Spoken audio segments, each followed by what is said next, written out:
At dahil nga hindi tayo busy, kailangan natin magpagka-busy. Kaya umakyat kami dito sa bundok mga idol. Oh. Ayan, ang sasaya ng mga bata dito. So umakyat tayo dito mga idol para makapag-ikot-ikot din kasi napaka-boring dun sa bahay. At dito, marami ka pang pwedeng makita dito. Marami kang pwedeng maiuwi tulad ng prutas o gulay. Kahit ano lang yung pwede namin makita. At kasama ko pala dyan si Dodong Ray Timtiman mga idol. Oh. Ayan, siya yung taga-bitbit ng bag natin. At ilang palayan na at sapa at bundok yung inakyat at tinawid namin mga idol. Kasi nga 3 barangay talaga yung ikutin namin. Yung bundok lang mga idol. Bali, tawid-tawid lang. Shortcut ba? Kung kita nyo nga mga idol, napakaganda namang view talaga dito. At sadyang napakarami talaga ng mga tanim dito mga idol. May kamuting kahoy. Tulad nito, napadaan kami dito sa isang puno ng batuan. At kumuha na nga kami ng ilang piraso mga idol. Napakasarap ihalo yan mga idol sa ginataan na gabi o sa isda. Yan yung gagamitin mo pang asim. The best yan mga idol. Walang halong kimikal. Kaya kumuha na rin kami dito mga idol. At nilagay dito sa mahiwagang basket. At napansin nga namin itong labong mga idol o yung tambok kung tawagin dito sa amin o yung pinaka-baby ng kawayan mga idol at tinusok na nga yan at kinuha ni Dodong Ray. Yan talaga yung pinunteriya namin dito mga idol. Napakasarap din kasi gataan yan mga idol. Basta masipag ka lang talaga dito sa probinsya mga idol, naku, wala ka talagang gutom. Kunting tiyaga-tiyaga lang yan mga idol. At kung mahilig ka lang talaga sa gulay, the best talaga yan mga idol. Kasi nga, napakaganda talaga sa katawan yan at tipid pa sa bulsa mga idol.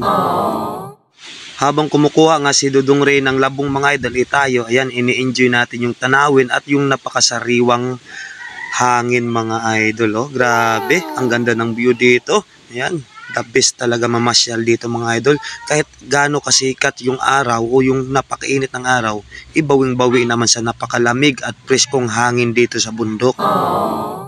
At pagkatapos nga namin doon sa isang puno mga idol, tumawid kami ulit at pumunta doon sa ibang puno mga idol. At may nakita na naman si Dodong Ray mga idol. Napakagaling talaga ni Dodong Ray dito mga idol. Kahit napakahirap kumuha ng labong na ito mga idol kasi nga napakaraming tinik. Kunting kamali mo lang, naku, tusok yung paa mo o yung balat mo masusugatan. At hindi lang yan mga idol, napakakati talaga dito. Kaya pasanay-sanay lang talaga mga idol. Kasi kami mga idol, mga laking bundok kami kaya baliwala na sa amin yan.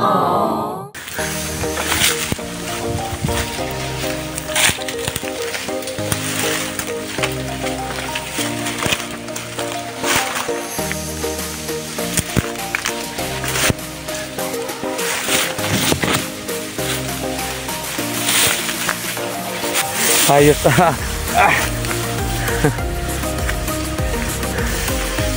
mga idol, akyat tayo sa taas para makita natin yung napakagandang view.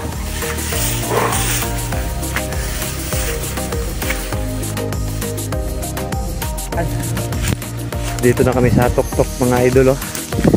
Ayan. Yan yung view dito.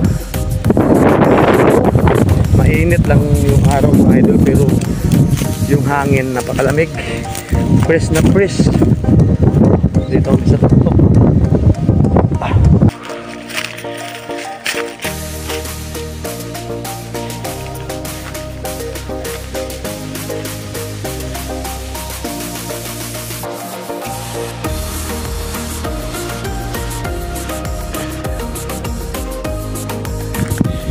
Yan mga idol, pupunta kami sa kabilang bundok. Ayan. Ganda dito. Kahit mainit. Timing talaga. Wala tayong sambura o jacket. Nakasando lang tayo. Minsan lang naman. Wala namang problema kahit umitim tayo. Dati nang maitim. Ayan. May palayan dyan sa baba.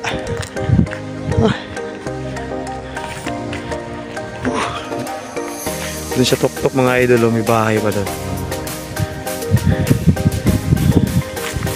Yun. So, baba muna kami dito.